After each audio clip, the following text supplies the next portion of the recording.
When I was in high school, my friends and I had a peculiar pastime.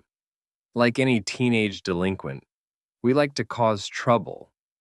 We weren't vandals, we didn't deal drugs, and we certainly didn't bully kids in school. No, we liked to scare the living crap out of new parents by hacking their baby monitors. We were insufferable little punks who thought we were too good to get caught, and that our little acts of mischief would go unpunished. One night, however, I learned my lesson and realized that I wasn't quite as bulletproof as my tremendous adolescent ego made me out to be. Dimitri, Kurt, and I went to the same school, shared many of the same classes, and hung out almost every evening after chow time. We watched prank shows, played video games, talked about who had the nicest rack in school. One evening, we were trading scary stories at the park. Kurt shared the classic story about the single mother who heard a haunting voice on her baby monitor. Like most horror stories, it sounded like total bullcrap. But Dimitri told us it had happened to his mom once. On her own monitor, she had heard a neighbor singing to her baby. Apparently, it was possible to accidentally tap into someone else's frequency. In an instant, a light bulb turned on in each of our heads. When you're close enough to someone, you don't need words to know what that person is thinking. And we could all tell we were thinking the exact same thing. We were going to buy a baby monitor and screw with people. Pardon the pun, but hacking a baby monitor is child's play.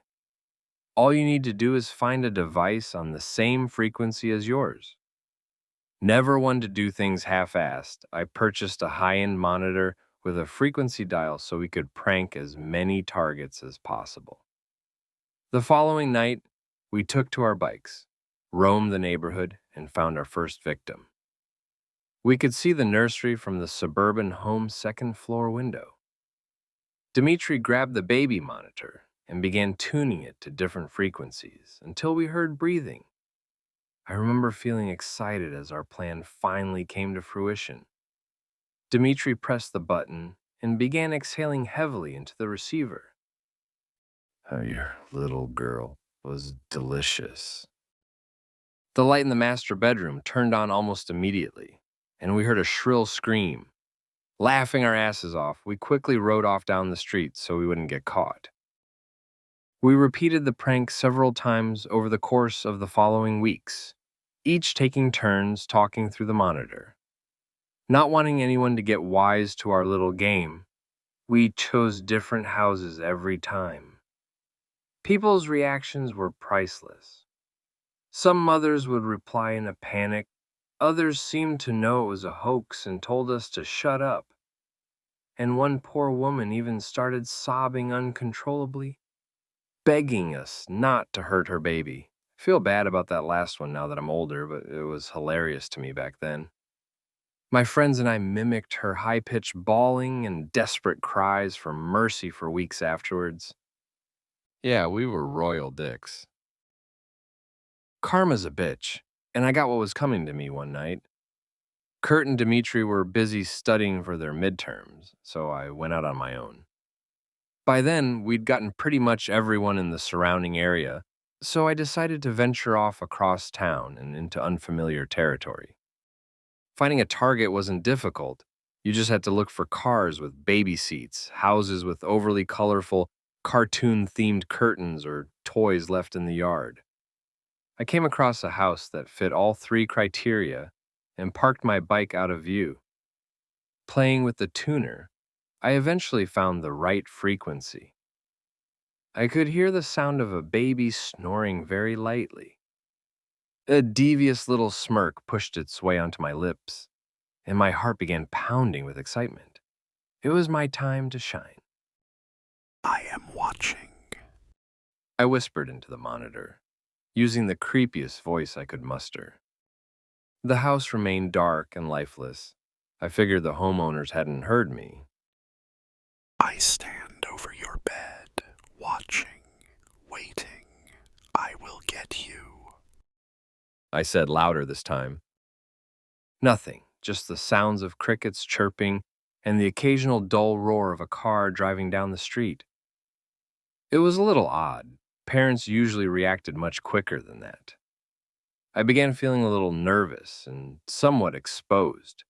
Like when you suddenly realize some creeper's gawking at you. It was getting late, and I had a long bike ride home. Just as I was about to give up and leave, I heard a strange, moist gurgling sound coming from the monitor. The quiet, rhythmic snores ceased, and I assumed the baby had woken up and was about to start crying.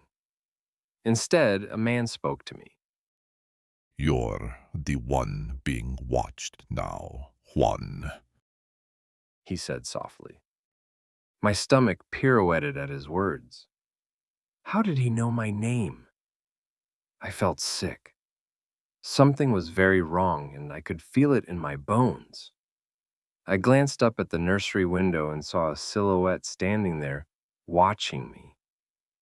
Had he been there the whole time? The air was thick and difficult to inhale, though perhaps fear was making it hard to breathe.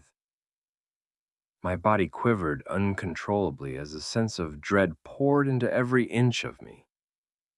I climbed on my bike, pedaling desperately to get away. Part of me thought I was overreacting, but the overwhelming need to flee overpowered my rational mind. You can't run. I know where you live, Juan. Continued the man, even as I turned the corner. I flew down the street, not stopping until I reached a busy boulevard. Surrounded by cars and a few late-night joggers, I felt safe. Your hoodie will run red with your blood, boy. Whispered the man, still talking through the baby monitor in my pocket. A passerby gave me a nasty look as I yelped loudly in fear, practically ripping my hoodie in my frantic attempt at removing it. To the stranger, I must have looked like some snotty kid tripping balls or something. He didn't know I was in genuine distress, so I don't blame him for walking off with an insulted huff, though I wish he had offered to help me instead. After stuffing the hoodie into my backpack, I noticed my name scrawled on the back. It was my frickin' school jacket. No wonder that bastard knew my name. It then occurred to me that baby monitors were fairly short-ranged, so I was obviously being followed. I nervously glanced around to try and identify my stalker. Was it the empty-looking van down the street? That guy walking his dog? The car that had just driven by? Either way, the last thing I wanted was to hear that voice again, so I turned off the device and started pedaling towards my home. Fear had heightened my senses, and I began to notice every motion of the trees in the breeze, every crackle of twigs under my wheels, and every car that zipped past me. I flinched whenever anyone came near, paranoid that whoever had spoken to me through the baby monitor was going to catch up. Fortunately, I made it home without incident. I parked the bike in my garage and crawled up the stairs to my bedroom. In one careless motion, I tossed my backpack and the baby monitor in the corner of my room and dove under my sheets like an Olympic swimmer. It doesn't matter how old you are. Nothing feels safer than being under your blanket. I closed my eyes, hoping I'd be able to calm down enough to catch a few hours of rest before class. But then I heard static coming from the monitor across the room. The monitor that was supposed to be off. Sweet dreams, Juan. Said the voice that still haunts my nightmares. I didn't sleep a wink that night.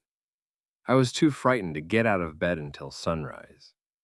When I got up, my first order of business was to remove the battery from the monitor and throw it in the trash. I didn't want anything to do with it anymore. I came up with an excuse to give my buddies so they wouldn't think I was a huge sissy. With massive bags under my eyes, I got dressed, had breakfast, and went to school. It wasn't until a few days later that I saw the house on the news. In an interview, a police officer explained that the small family who had been living in the house had been found in their beds, necks slit open. I had been outside when it happened. The killer had heard me on the baby monitor and decided to F with me. It was definitely a wake-up call, and I thanked my lucky stars that I hadn't gotten the shit murdered out of me. I was too busy feeling thankful that I survived to feel bad about the family that hadn't. Empathy, like wisdom, comes with age. Now that I'm an adult with a wife and daughter, I truly understand the consequences of my actions and the severity of the situation I put myself in as a tremendously stupid teenage boy. That dreadful night, I thought I reached the epitome of fear, but it was just the tip of the iceberg. As a father, I now know that fear thrives and multiplies when there's something more precious than your own life at stake. I can't say for sure whether the killer found me again after all these years or whether a new breed of idiots had the same idea as my friends and I, but I can tell you that I now understand what true terror is. Last night, I heard something on our baby monitor that sent chills into my very soul, shackling me with a paralyzing fear that I doubt will ever leave me.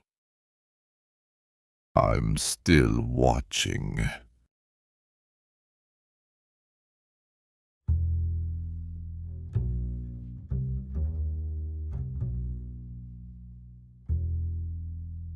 I sure hope that baby monitors are better now. I remember back when I was a kid, we could do that with phones too. Sometimes the phones would pick up conversations from somewhere, and the caller being totally unaware they were being spied on. Has any of you guys experienced anything like that before too? I'd like to hear your stories. And thank you for staying with me till the end.